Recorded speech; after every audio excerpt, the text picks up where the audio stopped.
Good morning students. आज हम ले रहे हैं इंडियन इकोनॉमी की मेजर प्रॉब्लम्स जो हैं। भारतीय अर्थव्यवस्था की 3 समस्याओं की बात हमने सिलेबस के टाइम डिस्कस की थी। उसमें से फर्स्ट प्रॉब्लम जो मेजर प्रॉब्लम कही जाती है, मुख्य समस्या कही जाती है, या इसको हम विकास में बाधा के रूप में भी पढ़ते हैं, वो है निर्धनता, पॉवर्टी। दूसरी है बेरोजगारी और तीसरी है जनसंख्या यानी पॉपुलेशन, जिसको अंग्रेजी में हम कहते हैं। अब सबसे पहले हमें ये पढ़ना होगा या समझना होगा कि व्हाट इज पॉवर्टी या निर्धनता, गरीबी किसे कहते हैं।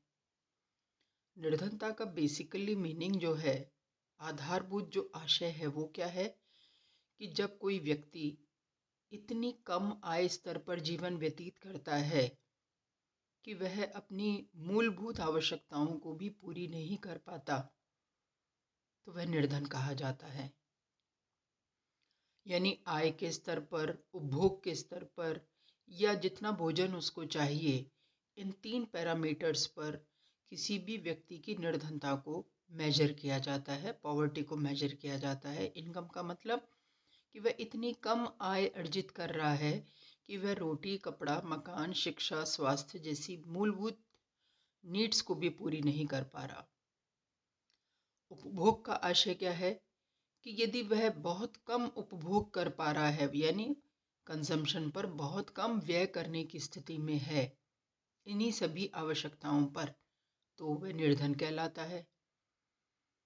कैलोरी का जहाँ तक सवाल है, भोजन का सवाल है, वो ये कहा जाता है कि यदि गांव में रहने वाला ग्रामीण व्यक्ति यदि प्रतिदिन 24,100 यानी 2400 कैलोरी का भोजन नहीं कर पाता तो निर्धन है, और शहरों में रहता है तो 2100 यानी 2100 कैलोरी का भोजन नहीं कर सकता क्योंकि उसकी आय इतनी नहीं है, उसका उपभोग व्यय बहुत कम है, तो वो व्यक्ति निर्धन कहा जाता है। एक अनुमान के अनुसार, एक सर्वे के अनुसार, भारत की जनसंख्या का लगभग 23% निर्धन है, पॉवर्टी है।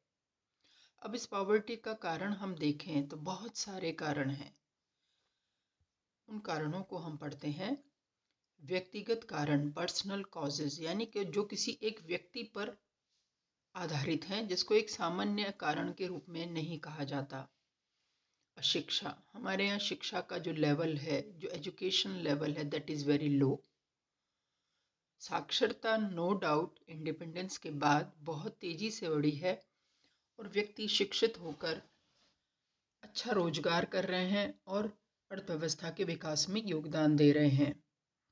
लेकिन फिर भी हम देखें तो ग्रामीण क्षेत्रों में अशिक्षा होने के कारण या शिक्षा का स्तर बहुत कम होने के कारण उतना विकास इकोनॉमी नहीं कर पा रही। दूसरा पॉइंट लें, बेरोजगारी। बेरोजगारी तो निर्धनता का एक, कहना चाहिए, बहुत ही बड़ा कारण है। व्यक्ति बेरोजगार है, अनएम्प्लॉयड है। अनएम्प्लॉयड हम किसको कहते हैं? जो व्यक्ति योग्यता रखता है, क्षमता रखता है, व्यक्तिगत आधार पर वह स्वस्थ है, लेकिन फिर भी वह इच्छित रोजगार या जो डिजायर्ड जॉब होना चाहिए वह उसे नहीं मिलता है, तो वो व्यक्ति अनएम्प्लॉयड है। और जब उसकी आय नहीं है तो बेसिकली वो निर्धन होगा। रुग्णता यानी सिकनेस। सिकनेस का मतलब यह है कि व्यक्ति बीमार रहता है और बीमार रहने के कारण उसकी प्रोडक्टिविटी लेवल बहुत लो है, उसकी कार्यक्षमता कम है, उसकी उत्पादकता कम होगी तो उसकी आय कम होगी, और आय कम होगी तो अगेन वह रुग्ण स्थिति में बना रहेगा। दूसरा ये भी है कि हमारे ग्रामीण क्षेत्रों में उतनी स्वास्थ्य सेवाएं अच्छी नहीं होने के कारण नॉर्मली व्यक्ति शहरों में आकर अपना स्वास्थ्य, शिक्षा, स्वास्थ्य पर अपना ध्यान नहीं दे पाते आय कम होने की वजह से, तो वो रुग्ण बने रहते हैं, उनकी कार्यक्षमता डे बाय डे रिड्यूस होती रहती है और वो निर्धनता का कारण बनता है। अपव्यय। अपव्यय का मतलब यह है कि बहुत अननेसेसरी एक्सपेंडिचर बहुत किए जाते हैं। भारतीय समाज में कई ऐसी परंपराएं हैं, कई ऐसे ट्रेडिशंस हैं जिनकी वजह से उन्हें चाहे खाने को नहीं मिलता फिर भी वो उन खर्चों को करने से अपने आप को रोक नहीं पाते। जैसे आप जानते ही हैं, विवाह पर किए जाने वाले खर्च, किसी की डेथ पर किए जाने वाले एक्सपेंडिचर या किसी रीति रिवाज को पूरा करने में वो व्यक्ति अपनी आय से कई गुना ज़्यादा व्यय कर लेता है और उसकी वजह से उसकी निर्धनता में और अधिक वृद्धि होती है। नैतिक पतन, देखिए बच्चों, ये बड़ा इम्पॉर्टेंट पॉइंट है कि जो व्यक्ति निर्धन होता है उसे भरपेट खाना नहीं मिलता, पहनने को कपड़े नहीं है, क्लोथ्स नहीं है, रहने को मकान नहीं है, शिक्षा नहीं है, स्वास्थ्य नहीं है, तो वो व्यक्ति क्रिमिनल एक्टिविटीज़ में इन्वॉल्व हो जाता है, आपराधिक प्रवृत्तियों में वो चला जाता है, जो उसके नैतिक पतन का कारण बनती है। ये अक्सर माना जाता है कि जो व्यक्ति अपनी मूलभूत ज़रूरतों को पूरा नहीं कर पाता तो उसका नैतिक पतन होने लगता है, क्योंकि वो भूखा नहीं रह सकता अधिक दिन तक। जब भूखा नहीं रह सकता तो वो गलत तरीके से आय अर्जित करता है या कुछ अपने साधनों को बटोरने की कोशिश करता है जिससे वह अपना भरपेट भोजन कर सके। तो ये नैतिक पतन का भी कारण निर्धनता को ही माना जाता है। भौगोलिक कारण, जोग्राफिकल कॉजेस, उसमें हम लेते हैं प्राकृतिक आपदाएं जो आप सभी देखते हैं। भारत के अधिकतर राज्यों में मैक्सिमम स्टेट्स जो हैं वो मतलब वर्ष भर आने वाली प्राकृतिक आपदाओं से जूझते रहते हैं। जैसे आप ईस्टर्न पार्ट की बात करें तो ईस्टर्न पार्ट में अधिकतर बाढ़ की स्थिति बनी रहती है। कई बार कोस्टल इलाकों में सुनामी की परेशानियां आती हैं, तूफान आते हैं। जैसे इस साल आपने देखा तमिलनाडु में विशेषकर बहुत ज़्यादा भारी बारिश हुई, भारी तूफान आए और उसकी वजह से लोगों की आय का स्तर बहुत नीचे चला गया, क्योंकि उन्हें उस कैलेमिटी से बचने के लिए या उससे जूझने के लिए उनके पास उतने पर्याप्त साधन नहीं होते। जैसे बड़े बड़े उनके भूभाग जो हैं, जो उनकी अपनी कृषि के क्षेत्र हैं या आय कमाने के लिए जो रोजगार के क्षेत्र हैं, वो उनसे छिन जाते हैं, वो तबाह हो जाते हैं, नष्ट हो जाते हैं और उस वजह से उन प्राकृतिक आपदाओं के कारण वो अपना जीवन यापन नहीं कर पाते, उनका लाइवलीहुड ही खत्म हो जाता है।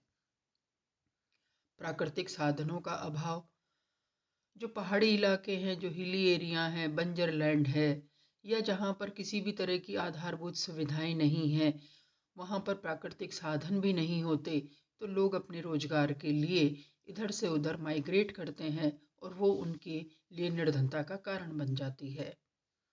विषम भौगोलिक स्थिति, यानी बहुत ही ज़्यादा हमारे स्टेट्स में जो जोग्राफिकल जो डिस्ट्रीब्यूशन है वो बहुत ज़्यादा डिस्पैरिटी रखता है, यानी डिस्पैरिटी ऑफ जोग्राफिकल सिचुएशन इसको इंग्लिश में कहा जा सकता है।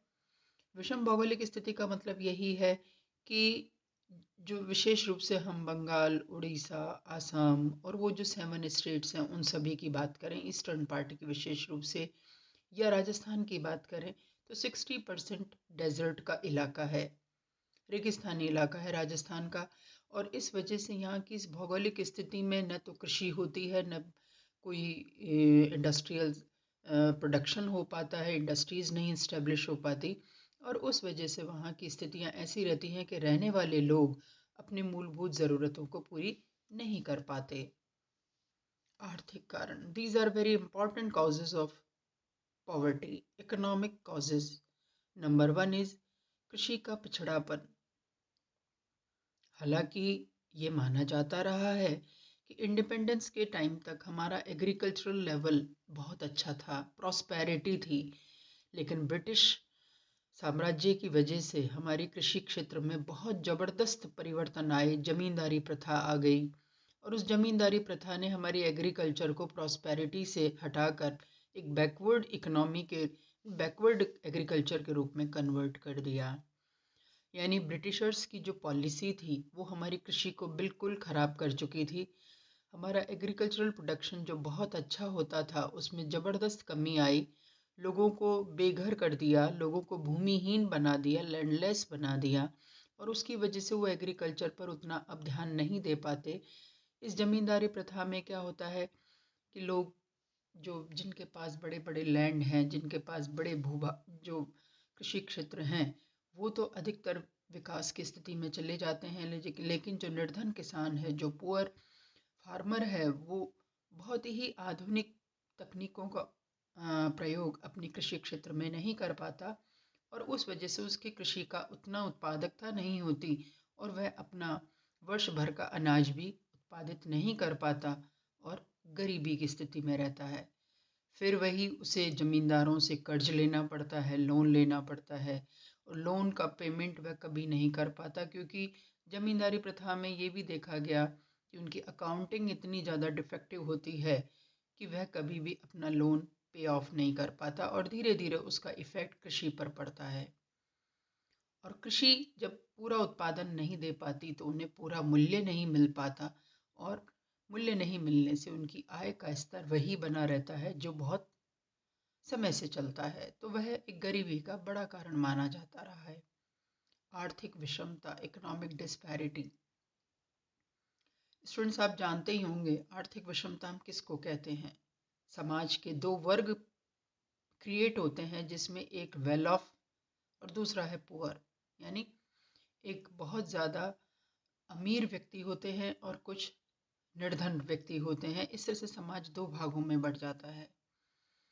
जो ज़्यादा मतलब आय अर्जित करते हैं, जिनकी पर कैपिटा इनकम बहुत अच्छी होती है, उस आय की वजह से वो व्यक्ति आर्थिक क्रियाओं में ज़्यादा सक्रिय होकर आय के अधिकांश भाग पर अपना हिस्सा जमा लेते हैं। लेकिन जो पुअर होते हैं, जिनकी आय ऑटोमेटिकली कम होती है या कम होती चली जाती है क्योंकि उनकी उत्पादकता कम होती है, कार्यक्षमता कम होती है, उपभोग कम होता है, भोजन आदि की सुविधाओं पर वो बहुत कम खर्च कर पाता है, तो अगेन उसकी इनकम और कम होती चली जाती है और ये आर्थिक विषमता उस देश के लिए एक बहुत बड़ी समस्या बन जाती है। तो भारत के संदर्भ में हम बात करें तो कुल राष्ट्रीय आय का 90% बहुत अमीर व्यक्तियों के हाथ में है, जो पॉपुलेशन का मुश्किल से 10% है। बाकी 90% पॉपुलेशन के पास में जो मध्यम वर्ग और निर्धन वर्ग जिसमें शामिल होता है, उसके पास राष्ट्रीय आय का केवल 10% है। इसको हम आर्थिक विषमता कहते हैं। ये आर्थिक विषमता क्यों क्रिएट होती है, इसका मुख्य कारण क्या है? अर्थव्यवस्था के विकास में अमीर व्यक्तियों का ज़्यादा साधनों का यूज़ के लिए ज़्यादा साधनों का यूज़ किया जाता है और वो पूंजी से पूंजी का निर्माण करने में सफल हो जाते हैं। निर्धन व्यक्ति आय कम होने के कारण बेरोजगार रहेगा, कार्यक्षमता कम होगी, उपभोग कम होगा, जो मैंने अभी बताया, और उस वजह से वो गरीब होता चला जाता है और अमीर और अधिक अमीर हो जाता है। नेक्स्ट पॉइंट लें हम, पूंजीवादी अर्थव्यवस्था, कैपिटलिस्टिक इकोनॉमी। पूंजीवादी अर्थव्यवस्था का सिंपल सा मीनिंग यही है कि हमारी इकोनॉमी अब डे बाय डे समाजवादी अर्थव्यवस्था से पूंजीवाद की तरफ जा रही है, यानी अब हमारी इकोनॉमी में सरकार अपना जो रोल है वो कम कर रही है और निजी क्षेत्र को ज़्यादा अर्थव्यवस्था के साधनों में या आर्थिक क्रियाओं में इन्वॉल्व किया जा रहा है। उसका प्रभाव ये पड़ता है कि जो प्राइवेट सेक्टर है वो अपनी आय को अधिक से अधिक अर्जित करने के लिए या अपने प्रॉफिट्स को मैक्सिमाइज करने के लिए इकोनॉमिक एक्टिविटीज़ को कर रहे हैं और उसका अधिकतर ध्यान निर्धन वर्ग की तरफ कम जा रहा है। इसलिए सरकार कई सारी ऐसी योजनाएं चला रही हैं जिससे ये विषमता कम हो।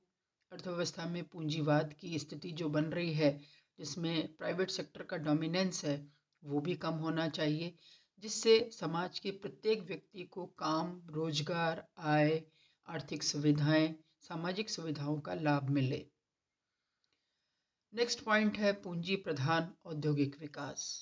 देखिए, उद्योगों की जहाँ तक हम बात करें तो उद्योगों को हम रोजगार की दृष्टि से दो भागों में बांटते हैं, पूंजी प्रधान और श्रम प्रधान, कैपिटल इंटेंसिव इंडस्ट्रीज और लेबर इंटेंसिव इंडस्ट्री।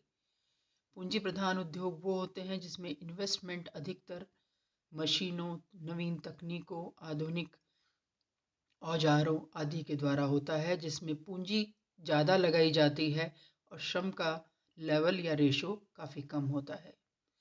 श्रम प्रधान उद्योग वो होते हैं जो टोटल इन्वेस्टमेंट में लेबर इंटेंसिव होते हैं। लेबर मतलब जिसमें लेबर का रेशो ज़्यादा होता है और पूंजी का कम होता है। तो भारत में ये डिमार्केशन बिल्कुल क्लियर है कि जितने भी लघु उद्योग हैं, स्मॉल स्केल इंडस्ट्रीज हैं, या जो आपके घरेलू उद्योग जिनको डोमेस्टिक इंडस्ट्रीज, ग्रामीण उद्योगों के रूप में जाना जाता है, उनमें अधिकतर सारे उत्पादन के कार्य श्रमिकों के द्वारा या श्रम के द्वारा या मानवीय पूंजी के द्वारा पूरे होते हैं। लेकिन जो बड़े आधारभूत उद्योग हैं, बेसिक इंडस्ट्रीज हैं, जैसे iron steel, cement, cotton textile, sugar industries, जो बेसिक और बहुत बड़े बड़े उद्योग हैं, उनको पूंजी प्रधान उद्योगों के रूप में चलाया जा रहा है, जहां पर श्रम का स्थान या मानवीय पूंजी का स्थान बहुत कम है। तो उससे ज़्यादा लोगों को रोजगार नहीं मिल पा रहा।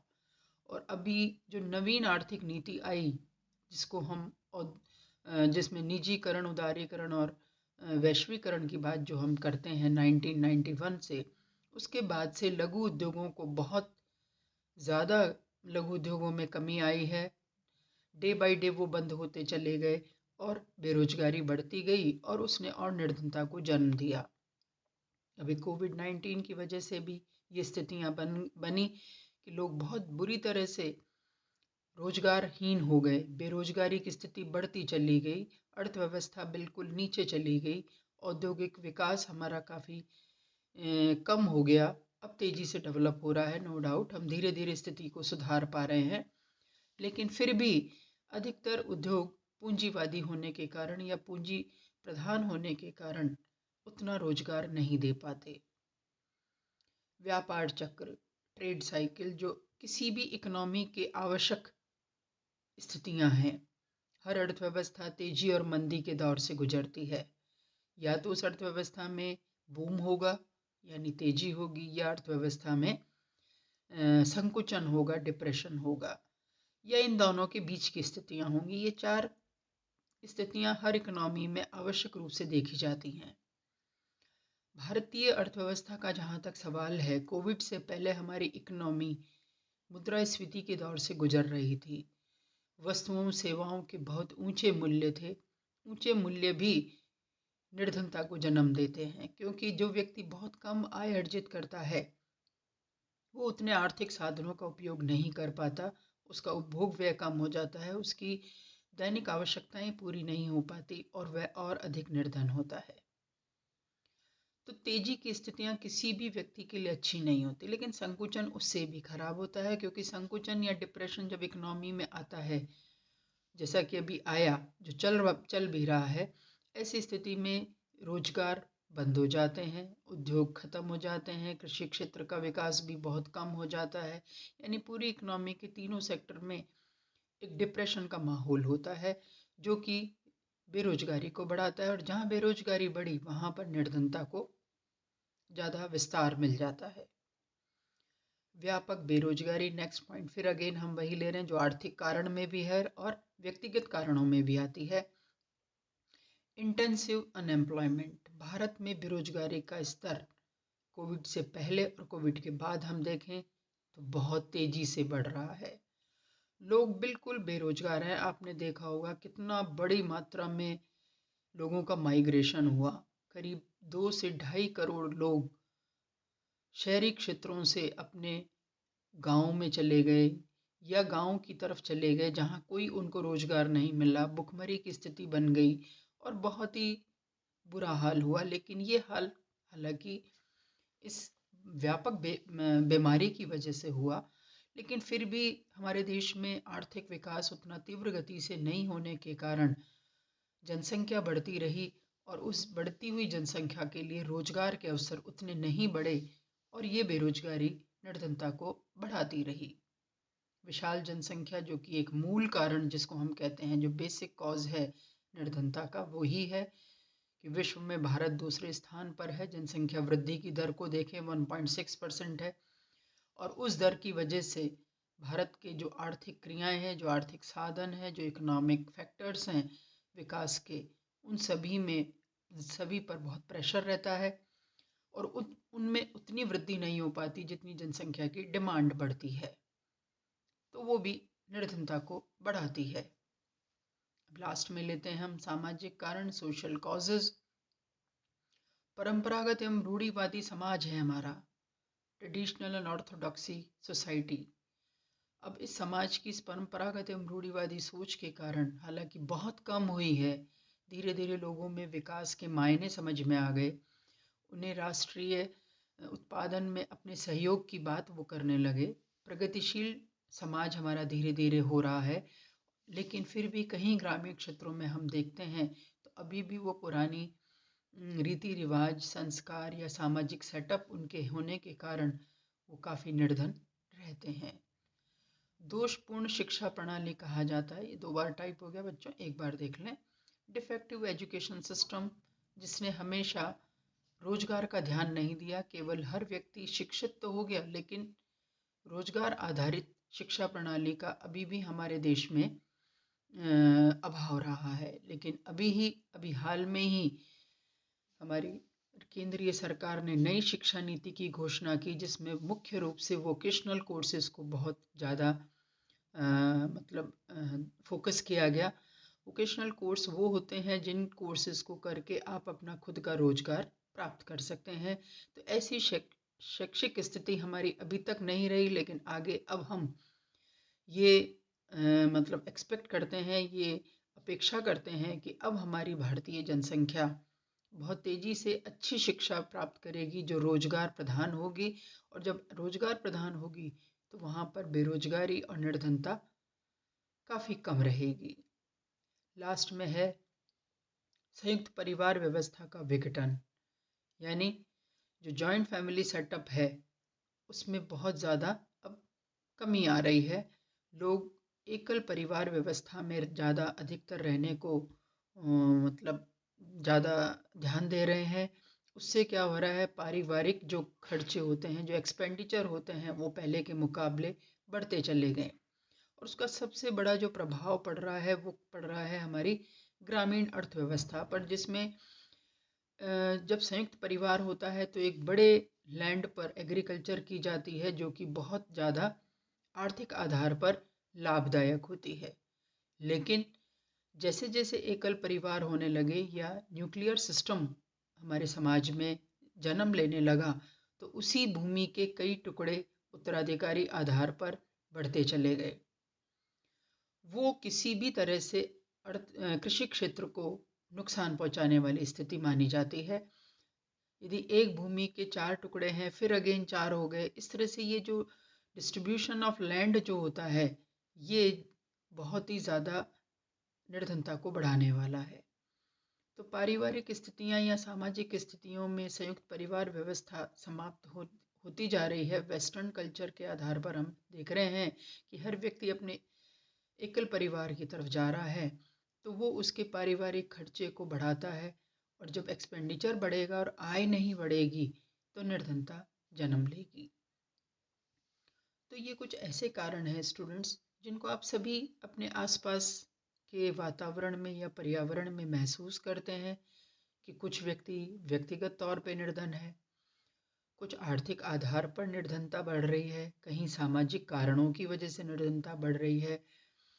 तो ये निर्धनता का बढ़ने का कारण यही है कि एक तो हमारे देश का विकास उतनी तीव्र गति से नहीं हुआ कि हम बढ़ती हुई जनसंख्या को रोजगार दे सकें, उसको आर्थिक साधन प्रदान कर सकें और उसकी पॉवर्टी को कम कर सकें। तो इस तरह से ये सभी कारण मिलकर हमारे देश की अर्थव्यवस्था में जनसंख्या को पर्याप्त आय प्रदान नहीं कर पा रहे, और वो हमारी निर्धनता का प्रमुख कारण भी बन रहा है। इसके बारे में एक प्रसिद्ध अर्थशास्त्री ये कहते हैं कि भारत में लोग निर्धन क्यों हैं, क्योंकि वो निर्धन ही रहकर जीना चाहते हैं। उनमें किसी भी तरह से आगे बढ़ने की ललक नहीं है। वो 4 रोटी की जगह 2 रोटी खाकर ही अपने आप को संतुष्ट मान लेते हैं, यानी निर्धन रहना उनके जीवन का एक महत्वपूर्ण फोकस रह गया है, यानी निर्धन रहकर ही वो अपने पूरे जीवन काल को समाप्त करना चाहते हैं। उस निर्धनता से बाहर निकलने के जो प्रयास, जो एफर्ट्स उनके द्वारा किए जाने चाहिए, वो नहीं किए जाते हैं, इसलिए प्रमुख रूप से हमारी निर्धनता भी बनी रहती है। चलिए, यहाँ तक आप पढ़कर देखिए, जो समझ में नहीं आता हम फिर बात करेंगे। Thank you.